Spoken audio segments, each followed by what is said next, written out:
ప్రియమైన దేవుని సంగమా, ఈ శ్రేష్టమైన సమయంలో దేవుడు మనతో మాట్లాడుచుంటుండగా ఆత్మీయ ఆహారాన్ని తీసుకుందాం. మరి ఈరోజు ధ్యానించవలసిన వాక్యము ఆర్థిక ఇబ్బందుల నుండి విడుదల. ఆల్మోస్ట్ 100-90% కుటుంబాలు ఆర్థిక ఇబ్బందులతో బాధపడుతున్నాయి. మరి ఆర్థిక ఇబ్బందులతో నలిగిపోతూ కాలిపోతూ వేదన పడుతున్న కుటుంబాలకి దేవుడు ఈ రోజు ఇస్తున్న వాక్యం ఏంటి? మన యొక్క ఆర్థిక ఇబ్బందుల నుంచి మనం ఎలా విడుదల పొందగలం?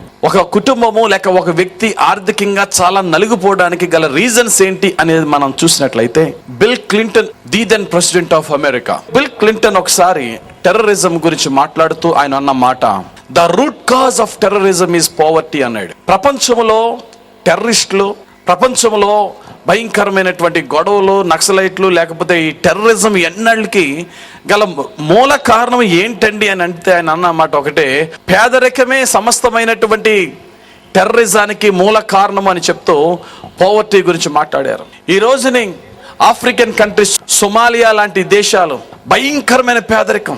అటువంటి పేదరికంలో ఇంట్లో కేజీ బియ్యం ఉండదు, కానీ అందరింట్లో కూడా AK-47 లాంటి గన్లు ఉన్నాయట. ఎవరి దగ్గర ఫుడ్ ఉన్నది, ఎవరి దగ్గర 4 డబ్బులు ఉన్నాయంటే వాడిని చంపేసి ఆ డబ్బు తీసుకోవడానికి, ఆ ఆహారం తీసుకోవడానికి ఎవ్వరు వెనకడుగు వేయట్లేదు. కారణం ఏంటి? పేదరికము. పేదరికమే సమస్తమైన గొడవలకి కారణం అన్నాడు Bill Clinton. Poverty is the root cause of terrorism అంటే బైబిల్ చెప్తుంది godlessness is the root cause of poverty. Adolf Hitler, Germany దేశస్థుడు, జర్మన్ ఛాన్సలర్, 2వ ప్రపంచ యుద్ధానికి మూల కారకుడు. జర్మనీలో ఉన్న ప్రతి ఒక్కరిని రెచ్చగొట్టి 2వ ప్రపంచ యుద్ధం తర్వాత భయంకరమైన పేదరికానికి జర్మనీ సర్వనాశనం అయిపోయి తినడానికి తిండి లేని స్థితికి దిగజారడానికి గల కారణం ఏంటంటే ఒకే ఒక స్లోగన్, గాడ్ ఈజ్ డెడ్. నీచే అనే ఒక ఫిలాసఫర్ ఉన్నాడు. అతడు ఒక పుస్తకం రాశాడు, గాడ్ ఈజ్ డెడ్ అని. దేవుడు చచ్చిపోయాడు. అది తీసుకున్నాడు అడాల్ఫ్ హిట్లర్. అరే ఇంక అస్తమాల దేవుడు దేవుడేట్రా, దేవుడు ఎప్పుడో చచ్చిపోయాడు, దేవుడు లేడు అనే సిద్ధాంతంతో గొడవలకు కారణమయ్యి సర్వనాశనం అయిపోయి తన్ను తాను కూడా చంపుకుని దేశాన్ని సర్వనాశనం చేశాడు.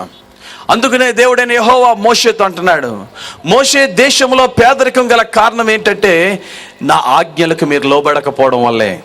ఒకవేళ మీరు కనుక నా ఆజ్ఞలకు లోబడితే కనుక భూతద్దంలో పెట్టి చూసినా మీ యొక్క దేశంలో పేదవాడు మీకు కనబడ్డంటాడు. దేవునికి స్తోత్రం కలుగును గాక. చూడండి, మాట చదువుకుందాం.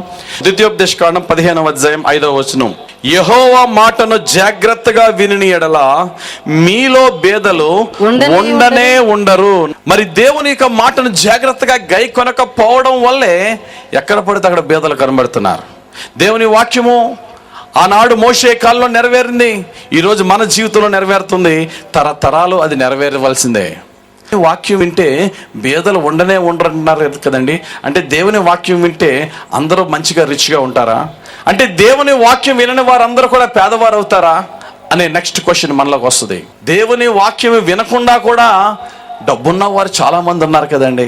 ఫర్ ఎగ్జాంపుల్, లాడెన్ తీసుకోండి, కోటేశ్వరుడు. సద్దాం హుస్సేన్ తీసుకోండి, కోటేశ్వరుడు. అడాల్ఫ్ హిట్లర్ తీసుకోండి, కోటేశ్వరులు. వీళ్ళందరూ కూడా గాడ్ ఈజ్ డెడ్ అన్న వాళ్ళు, దెర్ ఇస్ నో గాడ్ అన్న వాళ్ళు కూడా కోట్లు సంపాదించారు కదండి అనే క్వశ్చన్ నెక్స్ట్ మీలోకి వస్తుంది. అటువంటి వారి గురించి మహాజ్ఞాని సొలొమోను చాలా చక్కటి మాట అంటాడు. ప్రసంగి గ్రంథము 2వ అధ్యాయం 26వ వచనం. ఏలయనగా దైవ దృష్టికి మంచివాడుగా నుండు వానికి దేవుని జ్ఞానమును తెలివిని ఆనందమును అనుగ్రహించును. అయితే దైవ దృష్టికి ఇష్టుడగు వానికి చుటకై ప్రయాసపడి పోగు చేయు పనిని ఆయన పాపాత్మునికి నిర్ణయించును. దైవ దృష్టికి అంగీకారమైన వాని పోషించడానికట దైవ దృష్టికి విరోధంగా జీవించిన వాడు ప్రయాసపడి డబ్బు సంపాదించే పని వాడిదట, అనుభవించే పని ఆడిది కాదట. అనుభవించేది ఎవరట? దేవునికి అంగీకారంగా ఉన్నవారు. దేవునికి స్తోత్రం కలుగును గాక. అడాల్ఫ్ హిట్లర్ ఎంతో సంపాదించాడు, సద్దాం హుస్సేన్ ఎంతో సంపాదించాడు, బిన్ లాడెన్ ఎంతో సంపాదించాడు. వాళ్ళు సంపాదిస్తారు, దేవుడు లేకుండా కూడా డబ్బు సంపాదిస్తారు. సంపాదించిన డబ్బు వారు అనుభవించకుండా దైవ దృష్టికి ప్రీతికరమైన వారు అనుభవించడానికి వారు సంపాదించి కూడి పెడతారంతే. దేవుని వాక్యం ప్రకారంగా చూద్దాం. ఇప్పుడు ఆర్థికంగా అభివృద్ధి పొందిన వారు ఎవరు? వారు ఏ విధంగా అభివృద్ధి పొందారు? పేదరికానికి గురైన వారు ఏ విధంగా గురయ్యారు? ఈ 2 యాంగిల్స్ లో మనం ఒక్కసారి ధ్యానిస్తే పేదరికం గురించి ముందు మనం ధ్యానించుకుందాం. బైబిల్లో అనేక సార్లు పేదరికము ఎక్కడెక్కడ కనబడింది అని మనం చూస్తే, దేవుడైనటువంటి యెహోవా ఇశ్రాయేలీయులను ఆయనకు విరోధంగా జీవించినప్పుడల్లా కత్తిపాలు చేశాడు, కరువు పాలు చేశాడు. ఎప్పుడైతే ఇశ్రాయేలీయులు దేవునికి విరోధంగా జీవించారో, శత్రువుల చేతికి ఎప్పుడైతే దేవుడు వారిని అప్పగించాడో, యుద్ధాల ద్వారా సర్వనాశనం అయిపోయి భయంకరమైన పేదరికానికి గురవుతూ ఉన్నారు. ఆ విధంగా ఇశ్రాయేలీయులు సర్వనాశనం అయిపోతూ ఉన్నారు. ప్రియులారా, వ్యక్తిగతంగా మనం చూసినట్లయితే కరువుల్లో, ఇబ్బందుల్లో ఏ విధంగా మనుషులు నిరాధారులైపోయారో దానికి కారణం ఏంటి అనేది చూస్తే, యేసు ప్రభు తన యొక్క పొరుగు వారికి మీరు సహాయపడండి అని చెప్తూ ఒక కథ చెప్పాడు యేసు ప్రభు. Good Samaritan story. మంచి సమరయుని కథలో మనం చూసినట్లయితే, ఒక వ్యక్తి దొంగల చేత సమస్తము దోచుకోబడి రోడ్డు పక్కన పడిపోయి ఉన్నాడు. ఆ యొక్క దెబ్బలు పడిపోయి రోడ్డు పక్కన ఉన్నవాడట ఎవరొచ్చి సహాయం చేస్తారని ఎదురు చూస్తున్న స్థితిలో ముందు ఒక పాస్టర్ గారు వెళ్ళారట. యాజకుడు వెళ్ళాడు. యాజకుడు వెళ్ళి చూసి చూడనట్టుగా పక్కకి వెళ్ళిపోయాడట. తర్వాత లేవీయుడు వచ్చాడట. లేవీయుడు కూడా చూసి వెళ్ళిపోయాడట. తర్వాత సమరయుడు వచ్చాడట. సమరయుడు అతని దగ్గరికి వెళ్ళి చూసి పరామర్శించి ఆదరించి సంరక్షించి పోషించి తన వాహనం మీద ఎక్కించుకుని హోటల్కి తీసుకెళ్ళి ఆదరించాడట. ఇక్కడ ముగ్గురికి కూడా దేవుడు వాళ్ళ గోత్రాల గురించి పెట్టాడు. అయితే రోడ్డు ప్రక్కన పడిపోయిన వాడు మాత్రం ఒక లేవీయుడో, ఒక పరిసయుడో, ఒక శాస్త్రుడు అని చెప్పలేదు. అతనికి మాత్రం దేవుడు కులం చెప్పలేదు. అతనికి మాత్రం దేవుడు గోత్రం చెప్పలేదు. అతనికి మాత్రం దేవుడు మతం చెప్పలేదు. అంటే ఆ యొక్క కథలో మనం తెలుసుకోవాల్సిన సత్యం ఏంటంటే, నువ్వు ఏ గోత్రానికి, ఏ కులానికి, ఏ మతానికి చెందిన వాడు అయినా నువ్వు చేసే హెల్ప్ ఎలా ఉండాలి అంటే, ఆ పడిపోయిన వాడి యొక్క కులం నీకు అనవసరం, గోత్రం అనవసరం, మతం అనవసరం, వెళ్ళి సహాయం చేయి అనేది మెసేజ్ ఇక్కడ యేసు ప్రభు పెట్టాడు. మనం ఎవరికైనా హెల్ప్ చేయాలంటే ఇడు మనోడేనా అని చూస్తాం. మావోడేనా, మనోడేనా, మన కులమోడేనా, మన చర్చోడేనా అని. అది లేకుండా నువ్వు సహాయం చేయాలి అనేది యేసు ప్రభు కాన్సెప్ట్. అదేవిధంగా ఆ కథలో మరొక మాట చెప్పాడు. ఆ యొక్క దొంగల చేత దోచుకోబడి నిరాధారుడే రోడ్డు ప్రక్కన పడిపోయిన వాడట ప్రయాణం చేస్తున్నాడట. ఎక్కడి నుండి ప్రయాణం చేస్తున్నాడట? ఒక మనుష్యుడు యెరూషలేము నుండి యెరికో పట్టణమునకు వెళ్తున్నాడు అని ఉంది. యెరూషలేము కొండ మీద ఉంది, యెరికో లోయలో ఉంది. యెరూషలేము అంటే ద హౌస్ ఆఫ్ పీస్, దేవుని యొక్క సన్నిధి, దేవుని ఆలయం ఉన్న చోటు. జెరికో అంటే ద సిటీ ఆఫ్ ఫ్రాగ్రెన్స్, చాలా అందమైనది, చాలా ఆహ్లాదకరమైనది. గమనించండి ప్రియులారా, ఈ వ్యక్తి ఎక్కడి నుండి ఎక్కడికి వెళ్తున్నాడంటే, యెరూషలేము నుండి ఎక్కడికి ఉందట? క్రిందకుంది, యెరికోకుంది. అంటే దేవుని సన్నిధి నుండి లోక సంబంధమైన అందాల వైపు వెళ్తుంది ప్రయాణం. ఎప్పుడైతే ఈ ప్రయాణం ఎలాగుందో దాన్ని మనం ఎలా తీసుకుందామంటే, ఇతని ప్రయాణము టువర్డ్స్ గాడ్ లేదు, దేవుని వైపు లేదు, దేవుని నుంచి లోకము వైపు ఉన్నట్టుగా మనం చూస్తున్నాం. మన జీవితంలో సమస్యలు ఎప్పుడు వస్తాయి, మన జీవితంలో కష్టాలు ఎప్పుడు వస్తాయంటే, మన ప్రయాణం ఎప్పుడు కూడా దేవుని ముందు పెట్టుకుని మనము ప్రయాణం చేయాలి. లోకానుసారంగా మనం ప్రయాణం చేస్తే, లోకానుసారమైన జీవితంలో జీవిస్తే మనకు అన్ని కష్టాలే. రూతు గ్రంథాన్ని తీసుకుంటే, రూతు గ్రంథంలో ఒక దంపతులు ఉన్నారు, భార్యాభర్తలు ఉన్నారు, నయోమి, ఎలీమెలెకు, నయోమి. వీరిద్దరూ కూడా బెత్లెహేము అనే ఊర్లో ఉన్నారు. బెత్లెహేము అనే ఊరికి అర్థం ఏంటంటే రొట్టెల గృహం. ఈ బెత్లెహేము అనే నగరంలో ఒకసారి కరువు వచ్చిందట. ఎప్పుడైతే కొంచెం కష్టాలు వచ్చినాయో ఎక్కడికి వెళ్ళారట? బెత్లెహేమును విడిచి మోయాబు అనే ప్రాంతానికి వెళ్ళారట. మోయాబు అనే మాటకు అర్థం ఏంటంటే తండ్రి ఎవరు. లోతు భయంకరంగా తాగేసి పడుకున్నప్పుడు తన యొక్క పెద్ద కుమార్తెతో వ్యభిచారం చేసిన ద్వారా పుట్టిన బిడ్డ మోయాబు. కర్స్డ్ జనరేషన్, శిపింపబడిన జనాంగం. ఈ ఎలీమెలెకు తన ఫ్యామిలీని అందరినీ రొట్టెల గృహమైన బెత్లెహేమును విడిచిపెట్టి శిపింపబడిన జనాంగమైనటువంటి మోయాబు దేశానికి వెళ్ళాడు. చెప్పాను కదా, గాడ్లెస్నెస్, దేవుడు లేని చోట గొడవలే. ఒకే సమయంలో తన భర్త చనిపోయాడు, ఇద్దరు కొడుకులు చనిపోయారు, తన ఇద్దరు కోడళ్ళు మాత్రమే ఉన్నారు. ఒక కోడలు ఓర్పై వెళ్ళిపోయింది, రూతు, నయోమిలు మాత్రమే ఉన్నారు. రొట్టెల గృహాన్ని, దీవింపబడిన చోటుని విడిచిపెట్టి శపింపబడిన చోటుకి వెళ్ళి సుఖపడదామని వెళ్ళింది, సర్వనాశనం అయిపోయింది. ఒట్టి చేతులతో వెనక్కి వచ్చింది. మరలా తన ప్రయాణం వెనక్కి సాగింది. జాగ్రత్తగా గమనించండి. నయోమి, రూతు శపింపబడిన జనాంగంలోకి వెళ్ళి నాశనం అయిపోయారు. గొప్ప సంగతి ఏంటంటే వారు అక్కడే వారి జీవితాన్ని క్లోజ్ చేయలేదు. మరలా బెత్లెహేముకి వచ్చారు, మరలా దీవింపబడిన చోటుకు వచ్చారు. బెత్లెహేములో వారు బహుగా దీవింపబడ్డారు. ఈ రూతు ఎంత ఉన్నత స్థితికి ఎదిగిందంటే కోటేశ్వరుని భార్య అయిపోయింది. ప్రియులారా, జాగ్రత్తగా గమనించండి. వారి జీవితంలో ఆర్థిక ఇబ్బందులు ఎందుకు వచ్చినాయి అంటే వారి యొక్క డైరెక్షన్ దేవుని వైపు లేదు. యెరూషలేము వైపు లేదు. దాన్ని ఒక ఫిగరేటివ్గా మనం తీసుకుందాం. మన యొక్క డైరెక్షన్ ఎప్పుడైతే ఈ లోకానుసారమైన వాటి వైపు వెళ్తాయో ఆటోమేటిక్గా మనం దేవుని కృపకు దూరం అవుతాం. దేవుని కృపకి ఎప్పుడైతే దూరం అవుతామో మొదటి 2 రోజులు డబ్బు బాగానే ఉంటుంది. తప్పుపోయిన కుమారుడు తన తండ్రి దగ్గర నుంచి డబ్బు తీసుకుని ఇంట్లోంచి బయటికి వెళ్ళినప్పుడు కాలర్ ఎగరేసి బయటికి వెళ్ళాడు. చివరికి పందుల యొక్క గంజి నీళ్లు త్రాగడానికి కూడా అతని దగ్గర డబ్బు లేదు. ప్రియులారా, ఇక్కడ గమనించండి, మనకి డైరెక్షన్ ఏ విధంగా ఉంది, మనం ఏ స్థితిలో ఉన్నాం. ఒకవేళ ఉద్యోగం వచ్చినా, ఒకవేళ ఉద్యోగం రాకపోయినా మన డైరెక్షన్ ఎప్పుడు కూడా టువర్డ్స్ గాడ్, యేసు వైపు తిరగాలి. అందుకనే 123వ కీర్తనలో భక్తుడు 2వ వచనంలో చక్కటి మాట అంటాడు, దాసుని కన్నులు యజమాను చేతి తట్టును, దాసి కన్నులు తన యజమానురాలు చేతి తట్టును చూచున్నట్లు మన దేవుడైన యెహోవా మనలను కరుణించు వరకు మన కన్నులో ఆయన తట్టు చూచుచున్నవి. చాలా అద్భుతమైన మాట ప్రియులరా. ఒక యజమానురాలు చేతి తట్టు ఇంట్లో పని చేసే ఒక దాసి ఎలాగైతే చూస్తుందో, మన దేవుడైన యెహోవా మనలను కరుణించు వరకు మన కన్నులు ఎటువైపు ఉండాలట? ఆయన వైపు ఉండాలా. మన కన్నులు ఈ లోకము వైపు ఎప్పుడైతే ఉన్నాయో, ధనము సంపాదించడానికి మనం ఎప్పుడైతే ప్రయాస పడతామో ఎన్నటికీ కూడా ధనం మనకి దొరకదు. చూడండి, పరిశుద్ధ గ్రంథం 22వ కీర్తన 10వ వచనం, ధనము హెచ్చినను దానిని లక్ష్య పెట్టుకుడి. నువ్వు ఎప్పుడైతే ధనాన్ని లక్ష్య పెట్టుకుని ఉంటావో అప్పుడే నీ దగ్గర ఉంటుంది. డబ్బు డబ్బు డబ్బు డబ్బు డబ్బు అని తిరిగేవనుకో, అది నీ దగ్గరికి రాదు కదా. దేవుడు అంటున్నాడు, దానికి ఒక 2 రెక్కలు పెడతాను, అది నువ్వు ఎంత ఫాస్ట్గా పరిగెట్టినా నీకన్నా ఫాస్ట్గా ఎగిరిపోద్దట. మహాజ్ఞాని సొలొమోను డబ్బున్న వ్యక్తి చెప్తున్న మాటలు. చూడండి, సామెతల గ్రంథం 23వ అధ్యాయం 4-5 వచనాలు చదవమా. ఐశ్వర్యము పొంద ప్రయాసపడకుము, నీకు అట్టి అభిప్రాయము కలిగినను దాన్ని విడిచిపెట్టుము. నీవు దాని మీద దృష్టి నిలిపిన తోడనే అది లేకపోవును, నిశ్చయముగా అది రెక్కలు ధరించి ఎగిరిపోవును. ఒక చొక్కా కొనుక్కోవాలన్నా, మంచి ఆహారం తినాలన్నా డబ్బే కదా ప్రభువా. ఆ డబ్బు సంపాదించడానికి మేము ప్రయాసపడుతున్నాం, దానికి ఏమో నువ్వు 2 రెక్కలు ఇచ్చి దాన్ని మా దగ్గర నుంచి ఎగరగొట్టేస్తున్నావు. మరి మా ఆర్థిక ఇబ్బందుల నుంచి విడుదల పొందడం ఎలా? ఇప్పుడు బైబిల్ గ్రంథంలో అత్యున్నతమైనటువంటి డబ్బుతో చాలా ఆనందకరంగా వారి జీవితాన్ని జీవించి ఎంతో డబ్బుతో బైబిల్లోనే కోటేశ్వరులు అని పేరు పొందిన వారిని చూద్దాం. వారు ఎలా డబ్బున్న వాళ్ళు అయ్యారు అని చూస్తే, మొట్టమొదటి అబ్రహాము బైబిల్లో చాలా రిచ్ మ్యాన్. యోబు ఆయన చాలా కోటేశ్వరుడు. సొలొమోను రాజుల్లో ఆయనంతా కోటేశ్వరుడైన రాజే లేడు. చాలా రిచ్ వీళ్ళ ముగ్గురు కూడా. వీళ్ళంత డబ్బున్నవారు అవ్వడానికి గల కారణం ఏంటి? వీళ్ళల్లో ఉన్న క్వాలిటీస్ ఏంటి? అటువంటి గుణగణాలు మనం కూడా సంపాదించుకుని అటువంటి బాటలో మనం కూడా నడిస్తే డెఫినెట్గా దేవుడు మనలను ఏ ఆర్థిక ఇబ్బందుల్లో ఉంచడం, ప్రతి ఆర్థిక ఇబ్బంది నుంచి విడుదల చేస్తాడు. మొట్టమొదటిగా వారిలో ఉన్న గొప్ప గుణం ఏంటంటే దే లవ్డ్ గాడ్. వారు ముగ్గురు కూడా దేవుని ప్రేమించారు.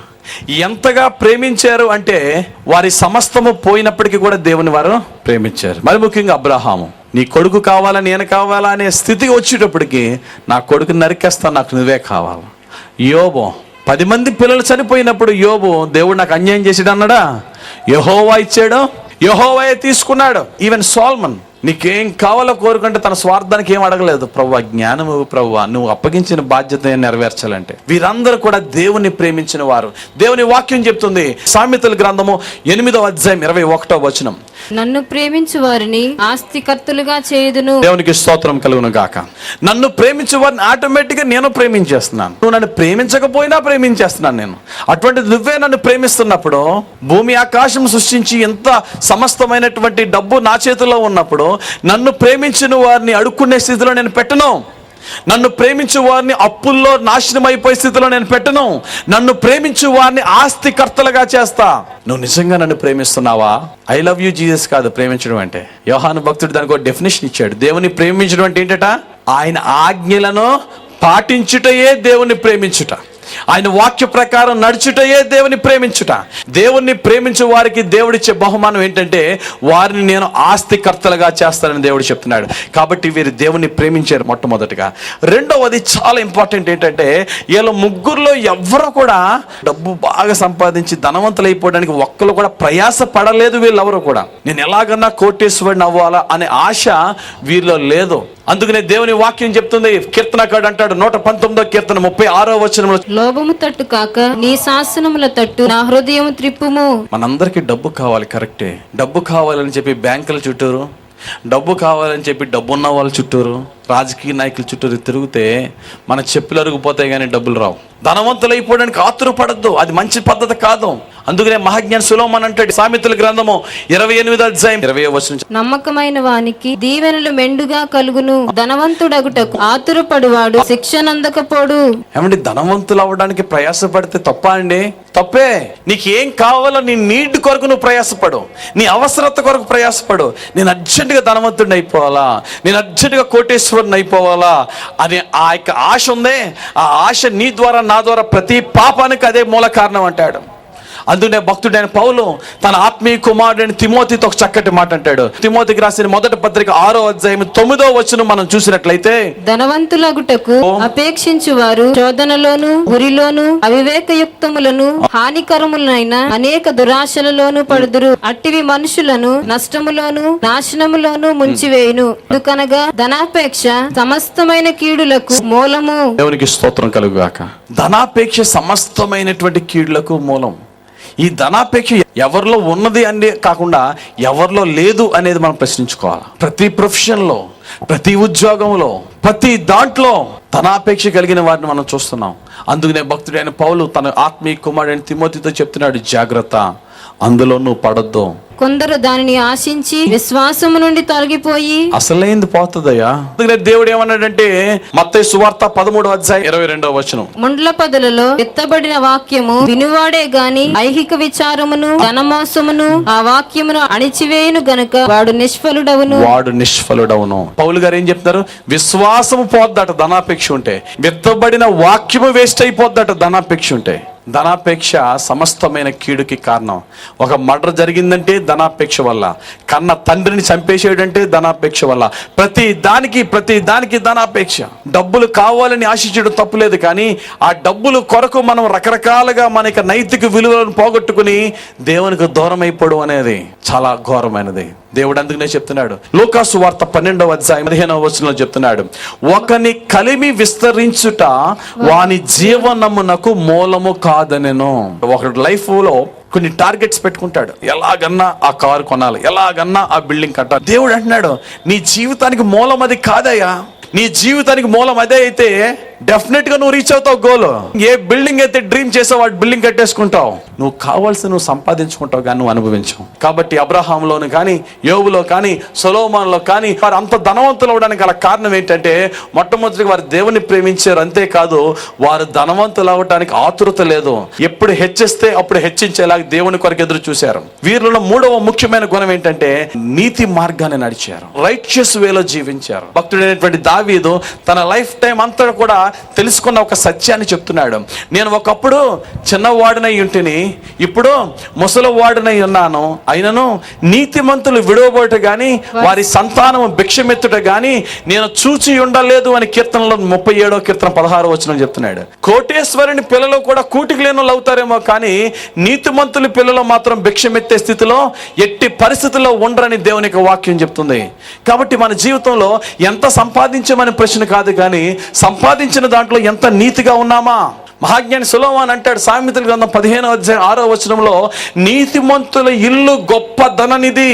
కలెక్టర్ గారి ఇల్లు లేకపోతే రాజుగారి ఇల్లు గొప్ప ధననిధి అనలేదు, నీతిమంతుల ఇల్లు గొప్ప ధననిధి అన్నాడు. ప్రియమైన దేవుని బిడ్డలారా, మన జీవితంలో ఇటువంటి వాటిని మనం కలిగి ఉందాం. చిన్న ఆటో డ్రైవర్నా, లేక చిన్న తాపీ మేస్తున్నా, లేకపోతే ఒక చిన్న హాస్పిటల్ ఒక నర్స్నా, అందులో నేను నీతి కలిగి ఉంటే దేవుడు అన్నాడు నీ ఇంటిని ఒక గొప్ప ధననిధిగా చేస్తానన్నాడు. 4వదిగా వారిలో ఉన్న మంచిది ఏంటి చూసినట్లయితే దేవునికి ఇచ్చేవారు వాళ్ళు. మన జీవితంలో దేవుడు ఈ యొక్క యాంగిల్లో మనల్ని చాలా పరీక్ష చేస్తాడు. రకరకాలైనటువంటి స్థితుల్లో మనల్ని దేవుడు పరీక్ష చేసిన తర్వాతే దేవుడు మనల్ని హెచ్చిస్తాడు. వారికి కలిగిన దాంట్లో దేవునికి ఇచ్చే గుణం వారికి ఉంది, వారి లేమిలో కూడా దేవునికి ఇచ్చే గుణం ఉంది. అబ్రహాము దీవింపబడ్డానికి కారణం అదే.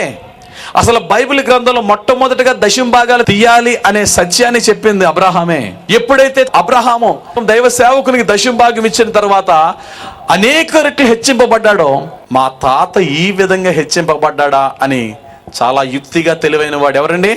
మనవడైనటువంటి యాకోబు తన యొక్క తండ్రి దీవెనలు దొంగిలించుకుని ఏసావు ఎక్కడ చంపేస్తాడో అని చెప్పి పారిపోయాడే. చేతిలో కర్ర తప్ప అతనికి ఏమీ లేదు, కట్టు బట్టలు తప్ప ఏమీ లేదు.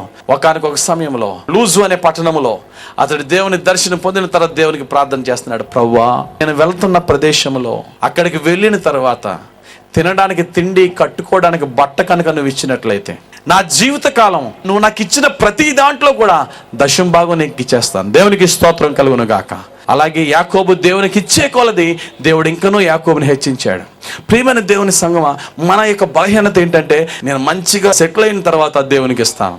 దేవుడు ఏమంటున్నాడంటే నీ లేమిలో నువ్వు ఏమవ్వగలో చెప్పు. నేను ఇప్పుడు ఏమవ్వగలను ప్రభువా, నా వల్ల కాదు నేను ఇచ్చేది. మన లైఫ్లో మనము లేక మన పిల్లలు చిన్నప్పటి నుంచి గివింగ్ అనేది నేర్పాలి. ఇచ్చుట పుచ్చుకున్నట కన్నా ధన్యత. నువ్వు చిన్న దాంట్లో ఇవ్వడం నువ్వు నేర్చుకుంటే రేపన్న రోజు నీ లక్షల్లో కోట్లలో కూడా నువ్వు ఈజీగా తీయగలవు. చిన్న దాంట్లో నువ్వు తీయడం నువ్వు నేర్చుకోకపోతే లక్షలో కోట్లు వచ్చినప్పుడు ఏదో చిన్న అమౌంట్స్ అంటే ఇవ్వగలం, కానీ ఇంత లక్షల్లో ఇన్ని కోట్లలో దశంభాగం ఎలా తీయగలమండి అని అప్పుడు అలా మాట మార్చేస్తాం. ప్రియులారా, మన జీవితంలో దేవునికి ఎప్పుడిస్తే అప్పుడు దేవుడు దీవిస్తాడు. వాస్తవానికి దేవుడు దీవించే ముందు దేవుడు అడిగే మాట ఏంటంటే నీ దగ్గర ఏముంది అని అడుగుతాడు. ఫస్ట్ ఏమీ లేదు ప్రభు అని మాత్రం అనొద్దు, ఏదో ఒకటి ఉంటుంది. ఏలియా భక్తుడు భయంకరమైన కరువుతున్న సమయంలో ఈయన సారేపాతు గ్రామంలో విధవరాల దగ్గరికి వెళ్ళినప్పుడు ఆ విధవరాలను అడిగాడు, అమ్మ కొద్దిగా అన్న రొట్టుంటే పెట్టంటే ఆమె అన్నది, దైవతోడు నేను చెప్తున్నాను, నా యొక్క తొట్టిలో కొంచెము పిండి, బుడ్డిలో కొంచెము నూనె, అంత తప్ప నా దగ్గర లేదు. అది కూడా ఇప్పుడు మా ఇద్దరికి కూడా సరిపోదు.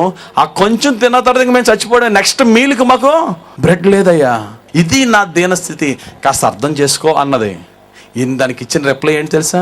అలాగా అయితే ఓ పని చేయి, ముందు ఆ కొంచెం పిండిలో ఫస్ట్ రొట్టె నాకు వేసేసి నాకు ఇచ్చేసి కొంతమంది మీరు అడ్జస్ట్ చేసుకోండి అన్నాడు. అంటే ఇక్కడ దేవుడు చాలా స్పష్టంగా చెప్తుంది ఏంటంటే నువ్వు ఎంత లేములో అయినా దేవునికి ఇవ్వడం నేర్చుకున్నప్పుడు దేవుడు నీకు అబండెన్స్, సమృద్ధి అంటే ఏంటో చూపిస్తాడు. ఈమె ఆ యొక్క పాస్టర్ గారి మాటను గౌరవించి వెళ్ళింది. మొట్టమొదటి రొట్టె పాస్టర్ గారికి చేసి పెట్టింది. పిండి తీస్తుంది, వేస్తుంది, రొట్టెలు చేస్తుంది. ఎంత తీసినా పిండి తరగదే. ఎంత నూనె పోస్తున్నా నూనె మళ్ళీ అక్కడే అదే ఉంటుంది. పోస్తుంది మరలా తరగట్లేదు, పోస్తుంది తరగట్లేదు. దేవునికి స్తోత్రం కలుగును గాక. దేవుడు మనల్ని పరీక్ష చేస్తాడు, మన లేమిలో మనల్ని పరీక్ష చేస్తాడు. నీ లైఫ్ లోంచి నువ్వు ఏమి ఇవ్వగలవు? ఏమీ లేదు ప్రభు అనొద్దు. ఎలీషా ఒక విధవరాల దగ్గరికి వెళ్ళాడు. పాస్టర్ గారి యొక్క భార్య చనిపోయాడు. పాస్టర్ గారు ఇద్దరు పిల్లల్ని అప్పులోడి తీసుకెళ్లిపోతున్నాడు. మీ అప్పు తీర్చకపోతే మీ ఇద్దరు పిల్లలు నా పనుల్లో పెట్టేసుకుంటా అన్నాడు. అక్కడ కూడా పాస్టర్ అయినటువంటి ఏలియా ఆ విధవరాలను అడిగిన ప్రశ్న ఏంటంటే నీ ఇంట్లో ఏముంది అని అడిగాడు. అయ్యా బుడ్డులో కొంచెం నూనె తప్ప ఏమీ లేదు, అదే తెచ్చేయి అన్నాడు. దేవుడు ఇక్కడ అడుగుతున్న మాట అదే, నీ దగ్గర ఏముందో తీసి నా దగ్గరికి రా, నాకు ఇవ్వి, తర్వాత నేనేమిస్తాను అది నువ్వు చూద్ది. కానీ ఇది విశ్వాసం. విశ్వాసం అంటే నీ మనసులో అనుకోవడం కాదు, నువ్వు క్రియలో చేయడం. ప్రభువా నా దగ్గర ఏమీ లేదు ప్రభువా, ఇదే ఉంది ప్రభు అంటే దేవుడు అంటున్నాడు నేను దాన్ని ఆశీర్వదిస్తాను. భక్తుడైన దావీదు జీవితం మనం చూస్తే గొలియాతుతో దెబ్బలాడటానికి ఆ ఒడిసెల్నే తీసుకెళ్ళాడు తప్ప ఒక బల్లెం గాని కత్తి గాని ఏమీ తీసుకువెళ్ళలేదు. జస్ట్ తన ఒడిసెల్నే ఇసిరాడు. గొలియాతుకి తగిలింది, కింద పడ్డాడు. వాడి కత్తితో వాడిని నరికేసి తల తీసుకొచ్చాడు. దేవునికి స్తోత్రం కలుగును గాక. ఇక్కడ దావీదు యొక్క ఏ వస్తువుని దేవుడు దీవించాడు అంటే తనకున్న ఒడిసెలతోనే దేవుడు దావీదుకి విజయం ఇచ్చాడు. మోషేని దేవుడు అన్నాడు వెళ్ళు ఐగుప్తు దేశంలో లాక్కొచ్చి అన్నాడు. నాకేముందని వెళ్ళు ప్రభా. మోషే కూడా గొర్రెల కాపరి కొన్న దుడ్డు కర్ర ఒకటి ఉందంతే, నేను దాన్నే దీవిస్తున్నాను ఇల్లు అన్నాడు. ఆ దుడ్డు కర్రను దీవించాడు.